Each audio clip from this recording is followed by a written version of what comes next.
Beleza.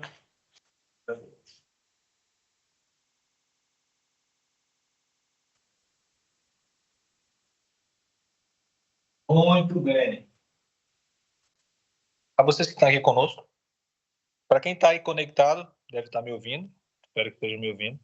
Estamos aqui na igreja, temos um grupo conosco aqui. Obrigado pela presença de vocês, Deus seja louvado, nessa noite de quarta-feira, onde a gente começa aí uma nova série. Vou dar uma olhada aqui no chat, nos irmãos que estão aqui conectados conosco, nossa turminha. Quem que está aí? E a Helenita, a Jéssica, o Lucas e a Thaís. Boa noite para vocês, tá? Boa noite, Deus seja louvado.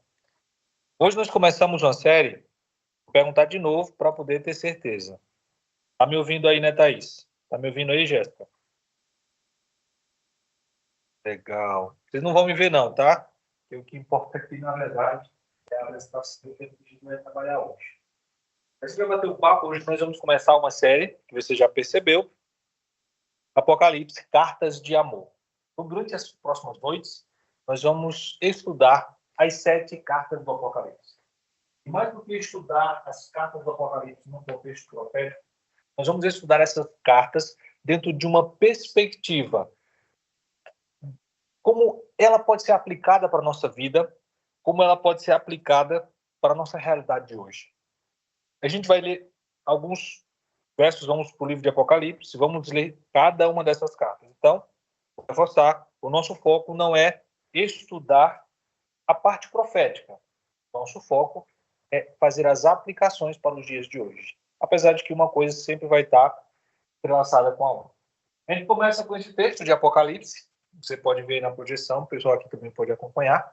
Apocalipse, capítulo 1. Dá para enxergar aí? Amém? É. Não, né? A gente tentou, mas dá para dar uma lida mais ou menos. Apocalipse, capítulo 1, verso 4 e 5. Aí nós temos o convite para escrever as cartas, onde João vai escrever as cartas às 7 igrejas.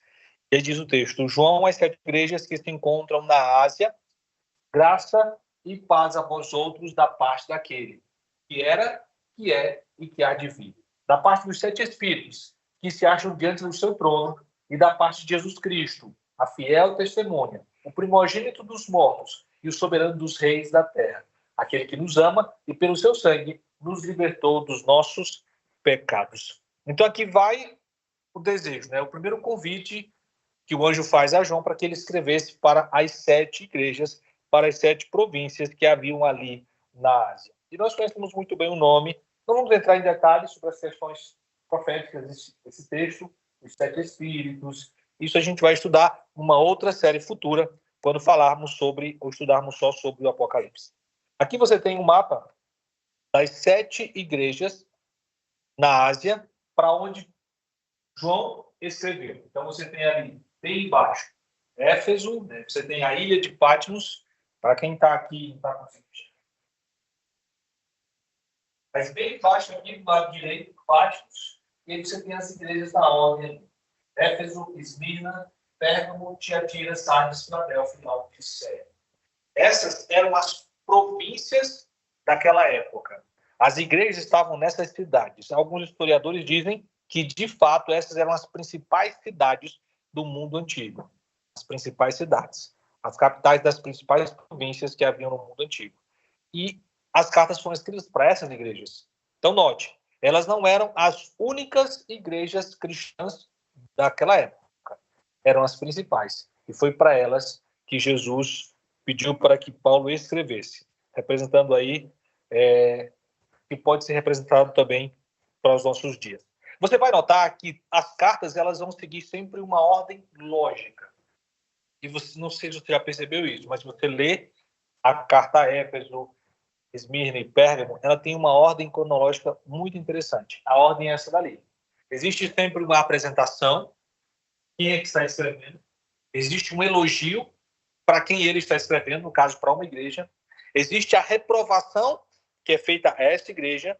Existe aí, na sequência da reprovação, um conselho para que essa igreja mude sua postura, e existe uma promessa caso essa igreja mude sua postura.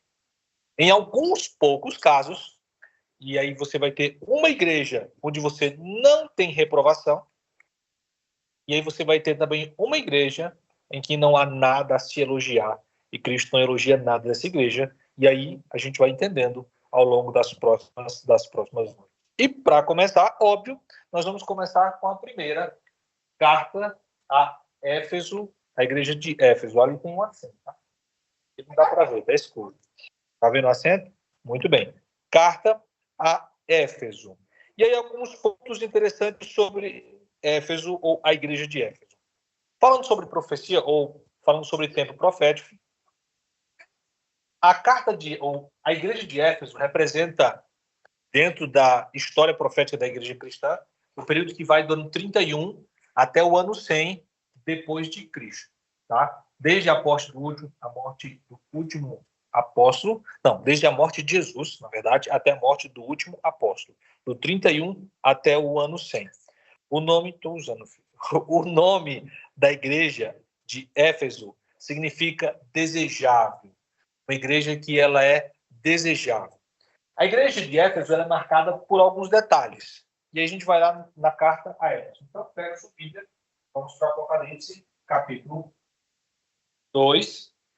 E vamos ali ler, se você está em casa, e se você tem acesso aí à Bíblia e consegue abrir a Bíblia, abre também. Éfeso, capítulo 2. Perdão, Éfeso não. Apocalipse, capítulo 2. Olha, eu já criei mais um livro na Bíblia. E aí vamos ler capítulo 2, a partir do verso 1. Você tem ali, subtítulo, Carta à Igreja de Éfeso. Ao anjo da igreja em Éfeso escreve, essas coisas diz aquele que conserva na mão direita as 7 estrelas e que anda no meio dos 7 candeeiros de ouro. Conheço as tuas obras, tanto o teu labor como a tua perseverança, e que não podes suportar homens maus, que puseste a prova os que a si mesmos se levaram apóstolos e não são, que os achaste mentirosos, e tens perseverança, suportastes prova por causa do meu nome, e não te deixaste esmorecer. Verso 4. Tenho, porém, contra ti, que abandonaste o teu primeiro amor. Lembra-te, pois, de onde caíste, arrepende-te e volte à prática das primeiras obras. Senão venho a ti e moverei do teu lugar o teu candeeiro, caso não te arrependas. Verso 6. Tens, contudo, a teu favor que eu dei as obras dos nicolaítas, os quais eu também odeio. Quem tem ouvidos, ouça o que o Espírito diz às igrejas. Ao vencedor, dar-lhe-ei se alimentar da árvore da vida, que se encontra no paraíso de Deus. Muito bem, essa é a carta. Você percebeu aquilo, ou deixa eu voltar aqui, aquela estrutura que nós mencionamos, você percebeu? Apresentação, elogio, reprovação, conselho e promessa. Se você não percebeu, a gente vai já perceber. Você percebeu, Bernardo? Muito bem, Bernardo está ligado. A gente vai já perceber cada um desses detalhes. Então, essa é a igreja de Éfeso, que vai do ano 31 ao ano 100, simbolizando esse período da era cristã. Não vamos centralizar nisso aí. Mas essa igreja, a igreja dos apóstolos, que tem como nome igreja desejável. Uma igreja que vivia a primazia da mensagem. Uma igreja que tinha como objetivo pregar o evangelho e vivia este evangelho. O foco dessa igreja era para dar a pregação do evangelho a todos os lugares. É nessa época, é nesse período, falando de um contexto profético do ano 31 ao ano 100, que a igreja e que o mundo cristão cresce de forma exponencial. E você percebe isso pelo livro de Atos, onde 5.000 são batizados em um só dia, depois 3.000 e assim vai. As pessoas vão aceitando a mensagem do evangelho e a mensagem do evangelho vai crescendo de forma extraordinária. Mas Éfeso, como cidade, não trouxe ou não atingiu o mesmo resultado ou não reproduziu a semelhança do que o mundo cristão reproduziu nesse período profético. Esse historiador, falando sobre a cidade de Éfeso, ao falar sobre a própria cidade, diz o seguinte: o silêncio hoje paira sobre aquela que uma vez foi orgulhosamente chamada a primeira das cidades.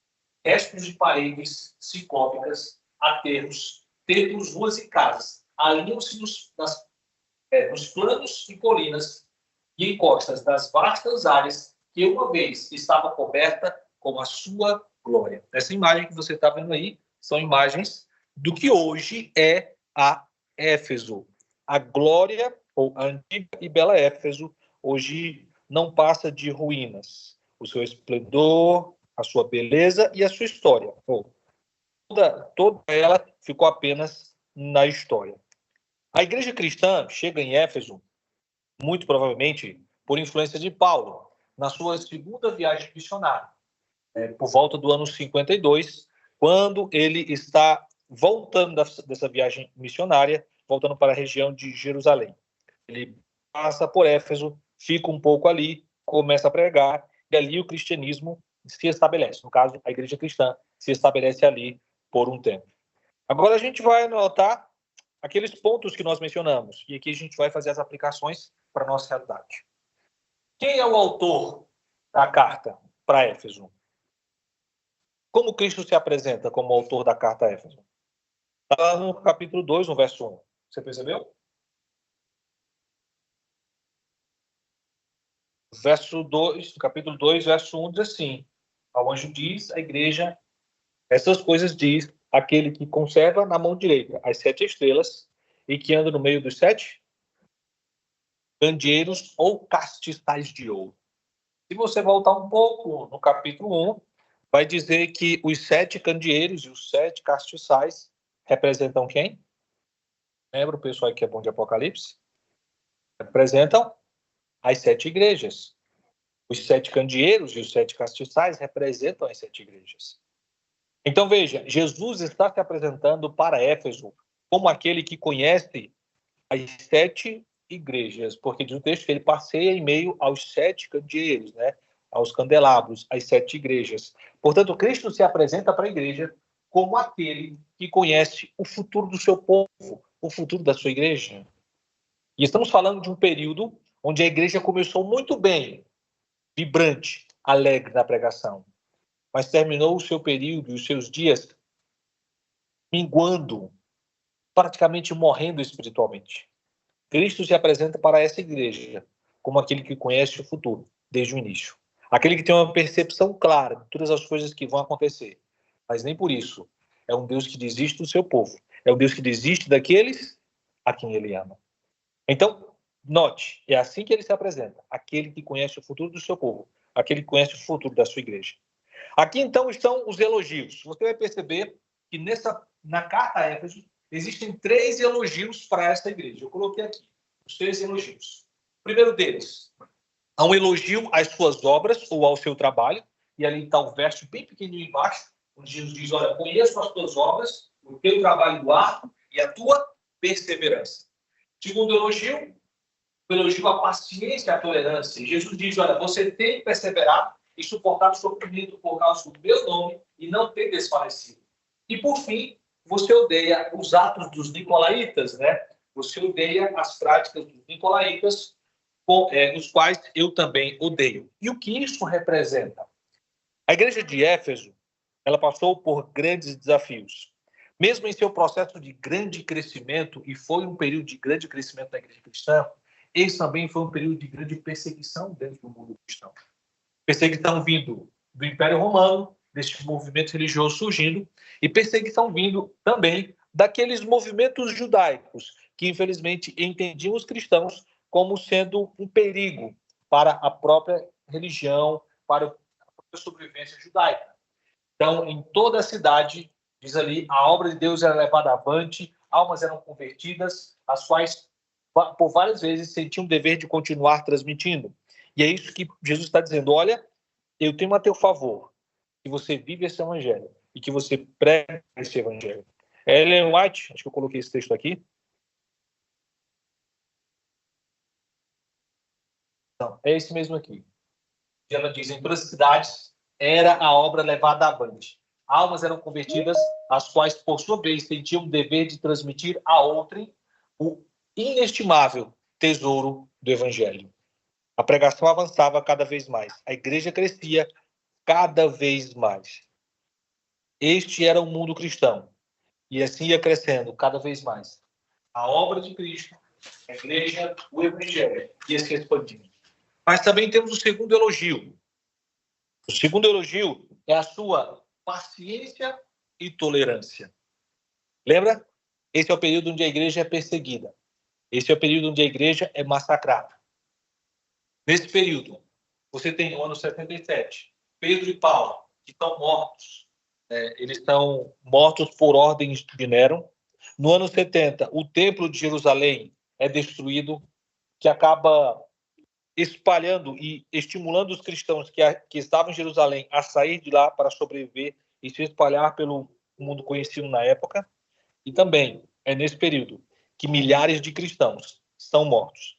São levados às arenas romanas, Coliseu, e ali eles servem de atração para o mundo romano. É isso que ele está dizendo. Opa, deixa eu ter mais alguém chegando aqui. Deixa eu admitir esse povo. Para quem está chegando aí na live, boa noite.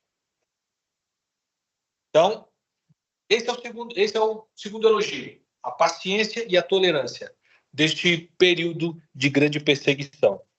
Terceiro elogio está no que vocês odeiam, de Jesus, né? Vocês odeiam as obras dos nicolaítas. E esses nicolaítas estão ali. Era uma antiga seita que mantinha uma percepção distorcida do que é salvação. E a gente hoje entende muito bem isso, mas os nicolaítas, eles costumavam dizer o seguinte, olha lá, os atos da carne não afetam a pureza da alma. Por isso, não tem consequência alguma para a salvação. Sabe aquela visão dicotômica, muito comum no mundo grego? Essa era a visão desses nicolaítas. Para eles, você poderia ser salvo ainda fazendo o que quisesse na sua vida. Você poderia continuar praticando o que você quisesse na sua vida e mesmo assim, isso não deveria interferir na sua alma, na sua salvação. Porque a sua alma é uma coisa, o seu corpo é outra coisa completamente diferente. Esse discurso parece comum, né?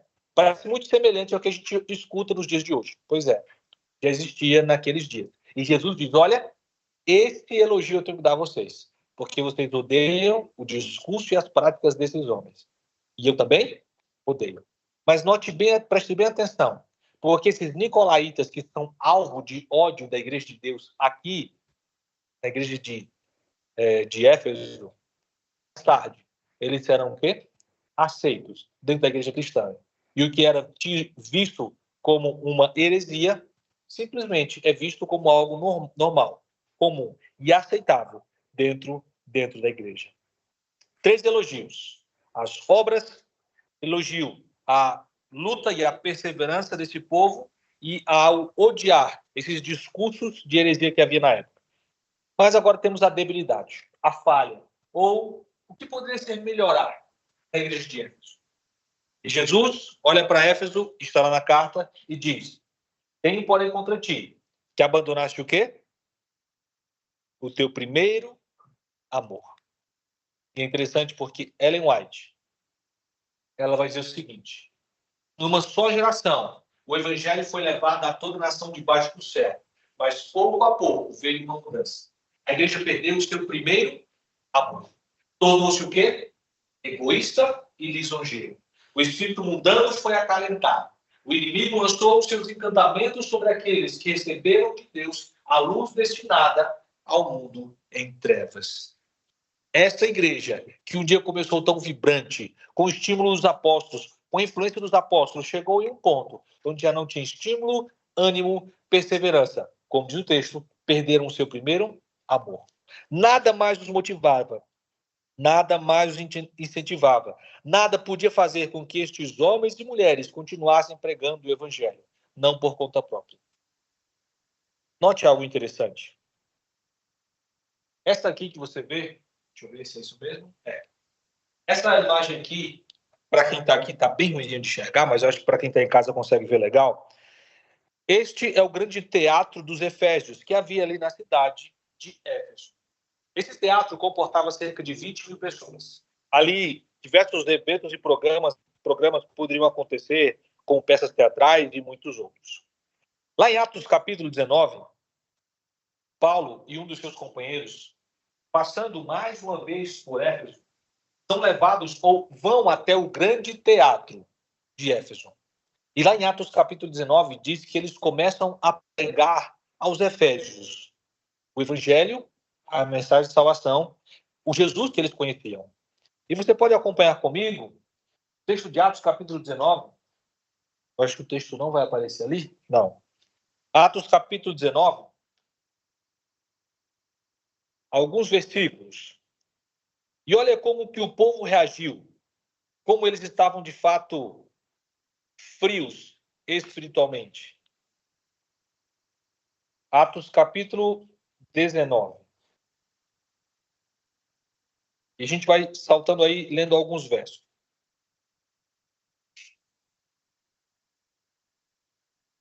Atos 19. Encontraram aí? Versículo 23. Vai dizer assim: por esse tempo, houve grande alvoroço acerca do caminho. O caminho era a mensagem que Paulo e seu companheiro estavam pregando. Acerca deste caminho, o caminho, que seria Jesus. Pula para o verso 27. E nesse alvoroço, alguém diz: olha, não somente há perigo de nossa profissão cair em descrédito, um dos efésios diz, como também o de nosso próprio templo, o templo da grande deusa Diana, ser estimado em nada e ser mesmo destruído, a majestade daquela que toda a Ásia e o mundo adoram. Aí vai para o verso 28 até o versículo 30, verso 28 até o 34, diz assim: ouvindo isso, encheram-se de furor e clamavam o quê? Grande a Diana dos Efésios.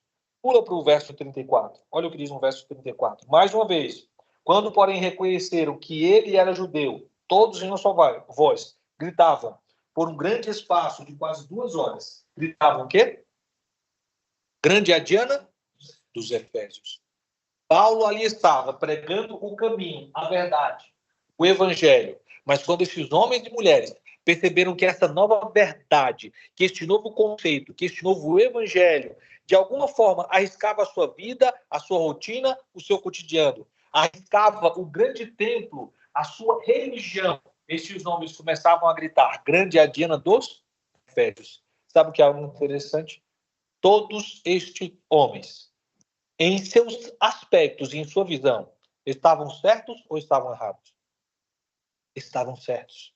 Na sua visão, eles estavam certos. Eles estavam se posicionando ao lado de uma verdade ou de uma ideia, de um conceito que eles entendiam ser completamente verdade.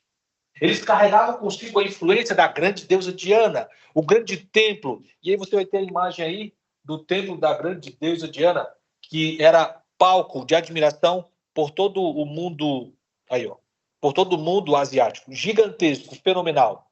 E eles se orgulhavam disso. Hã? Lembra? Na perspectiva deles, eles estavam... Tá tudo errado?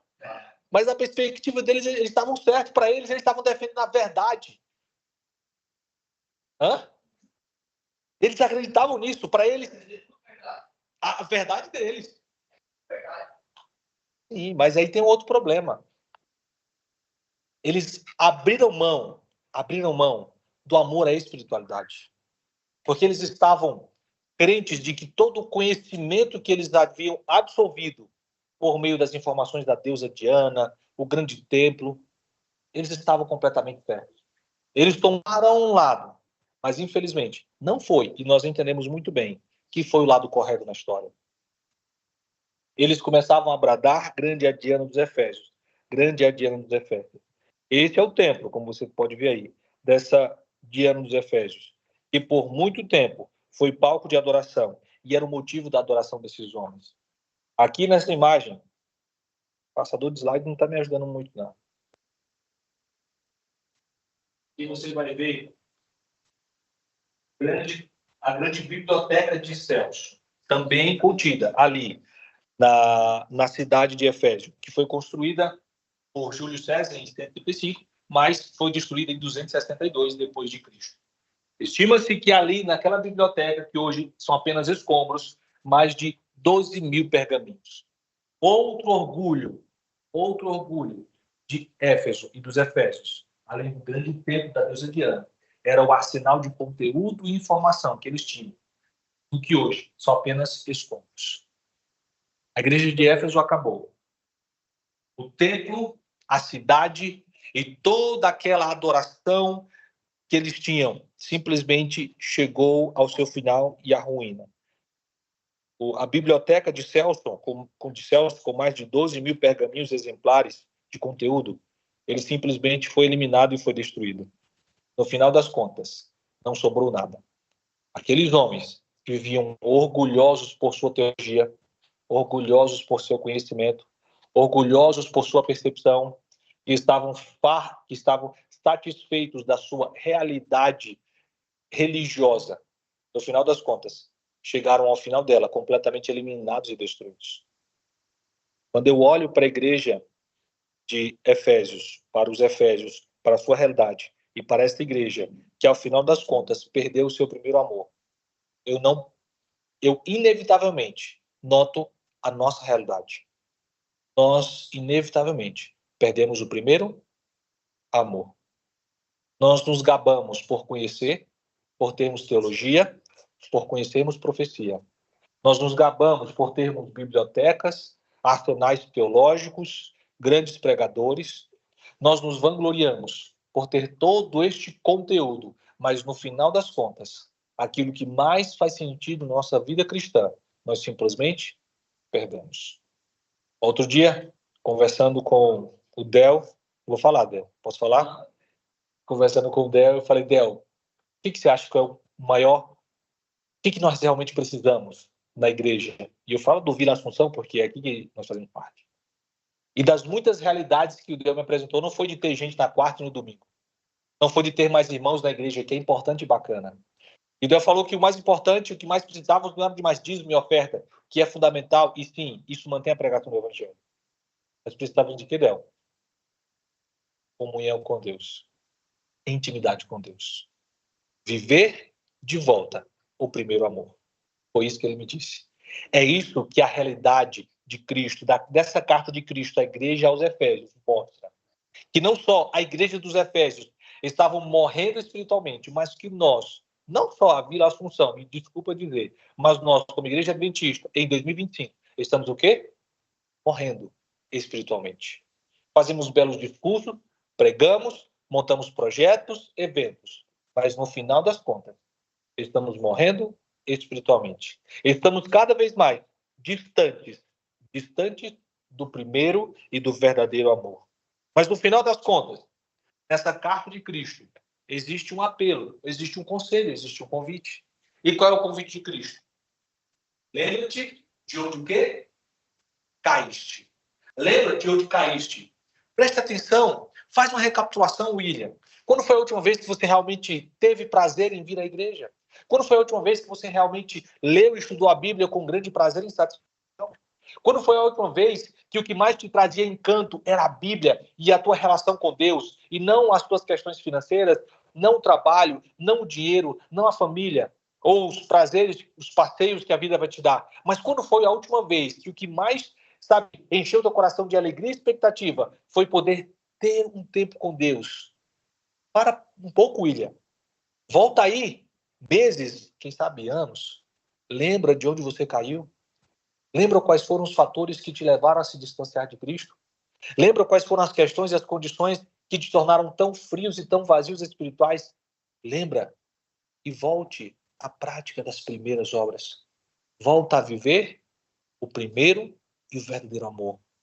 Volte a viver este evangelho. Volte a viver esta verdade. Volte a ter sentido, e que esse evangelho volte a ter sentido e ter razão na sua vida. Este apelo de Jesus à igreja de Éfeso é tão fundamental para mim hoje quanto foi para aqueles homens e mulheres. Faz tanto sentido para mim e para você hoje como fez sentido para os cristãos da época de Éfeso, porque infelizmente nós perdemos o nosso primeiro amor.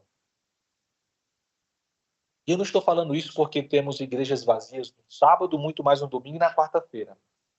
Na verdade, isso é só uma das muitas evidências. Eu falo isso porque eu vivo isso. Porque eu sinto isso. Nós temos substituído as primeiras obras, o primeiro amor, pelas belezas deste mundo, pelas paixões que este mundo tem nos oferecido. Nós temos trocado a beleza deste evangelho por algumas horas de satisfação. É isso que tem acontecido conosco, é isso que tem acontecido com o nosso mundo, na nossa realidade. Por fim, Cristo faz a sua promessa. Qual a promessa da sua igreja? Está ali a promessa. Ao vencedor, o quê? Dar-lhe alimentar-se comigo da árvore da vida, que se encontra no paraíso de Deus. Veja, parece a igreja que estava morrendo espiritualmente. Parece a igreja que estava simplesmente carregando as coisas, como diz o ditado popular, né? Levando com a barriga. Parece a igreja que estava definhando espiritualmente. Olha, volte às práticas das primeiras obras. E fica tranquilo, porque por mais que seja difícil e complicado, por mais que seja pesaroso você reestruturar sua vida espiritual, no final das contas ele faz uma grande promessa. Filho, fique calmo, porque eu darei a todos vocês o privilégio de se alimentar da árvore da vida. Para uma igreja que está capengando na sua vida espiritual, tem agora a promessa de Cristo, de poder revitalizar a sua vida, de poder revitalizar o ânimo, de poder revitalizar-se espiritualmente, nesta bela promessa da árvore da vida. E Ellen White, ao falar sobre isso, sobre esta promessa, ela vai dizer o seguinte: foi instruída a dizer que estas palavras da igreja a Éfeso são aplicáveis a quem?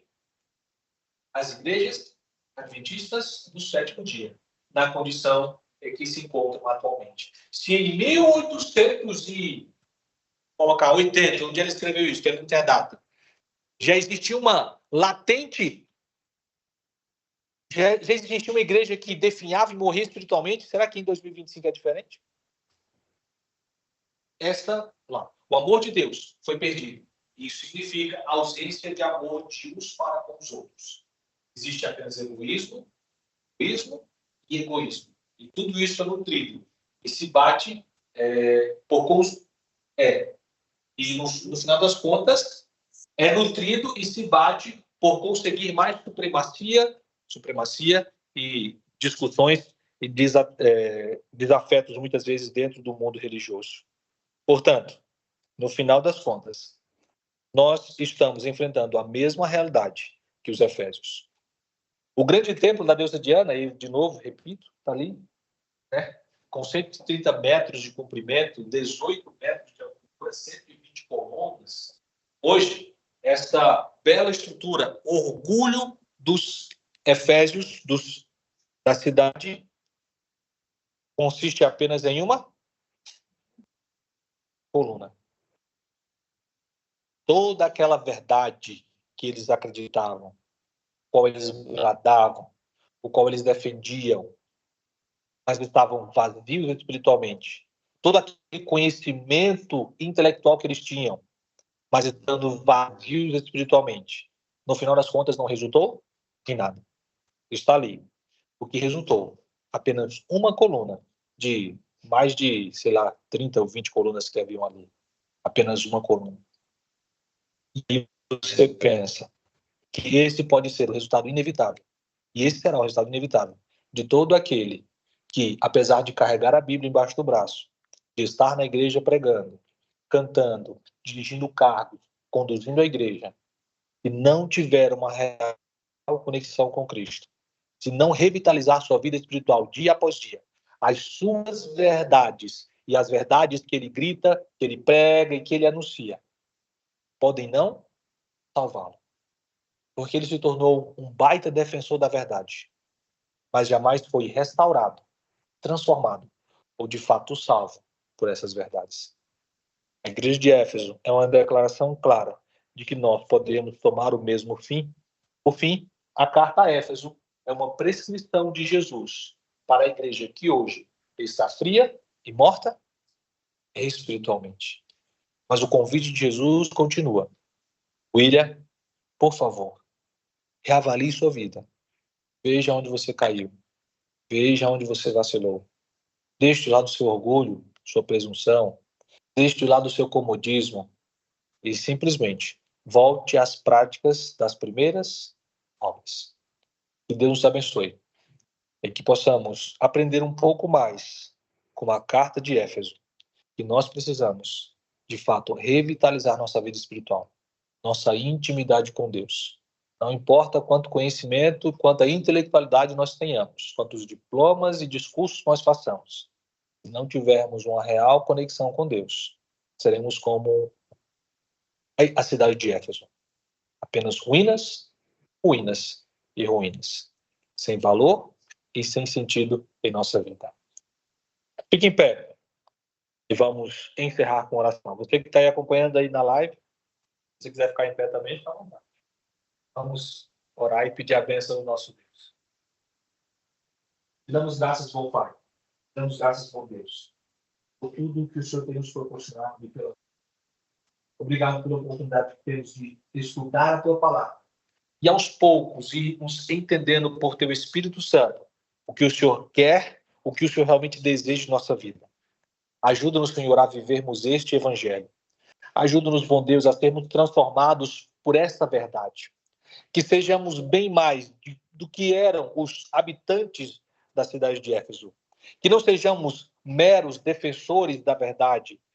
Que sejamos mais do que simples pregadores da verdade. Mas que esta verdade que defendemos e que pregamos venha a, de fato, mudar a nossa vida, transformar a nossa vida.